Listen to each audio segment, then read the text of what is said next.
ਅਸੀਂ ਕਾਬਲ ਨਾ ਹੈ, ਸਾਨੂੰ ਕਾਬਲ ਬਣਾਇਆ ਗਿਆ ਹੈ। ਅਸੀਂ ਹੁਨਰਮੰਦ ਨਾ ਹੈ, ਸਾਨੂੰ ਹੁਨਰਮੰਦ ਬਣਾਇਆ ਗਿਆ ਹੈ।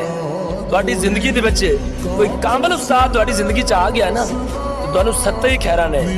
ਉਸਤਾਦ ਉਹ ਹਸਤੀ ਹੁੰਦਾ ਹੈ ਕਿ ਜਿਹੜਾ ਛੁਪੇ ਹੋਏ ਟੈਲੈਂਟ ਨੂੰ ਆਪਣੇ ਸ਼ਾਗਿਰਦ ਦੀ ਕੰਧ ਤੇ ਹੱਥ ਰੱਖ ਕੇ ਤੇ ਆਪਣੇ ਸ਼ਾਗਿਰਦ ਨੂੰ ਕਾਮਯਾਬੀ ਅਤਾ ਕਰਦਾ ਹੈ। और शागिर्द भावें दुनिया के जेड़े मर्जी कोने चला जाए, लेकिन किसी कामल उस्ताद दा उनकी कांड ते हाथ होवे ना ते वो 7 समंदरों पार जाके भी उस्ताद दा नाम रोशन करता है। उस्ताद तुहाडी जिंदगी दे विच ऐसा एक चिराग बन के आंदा है कि जेड़ा अंधेरे दे विचों कढ के तुहानूं रोशनी ते लिआउंदा है, तुहानूं दुनिया दा मुतारफ करवाउंदा है, तुहानूं दुनिया दा सामना करन नूं सिखाउंदा है। और महफिलां दे विच जाके कामयाबी अता करना ये तुहानूं तुहाडा उस्ताद ही सिखाउंदा है।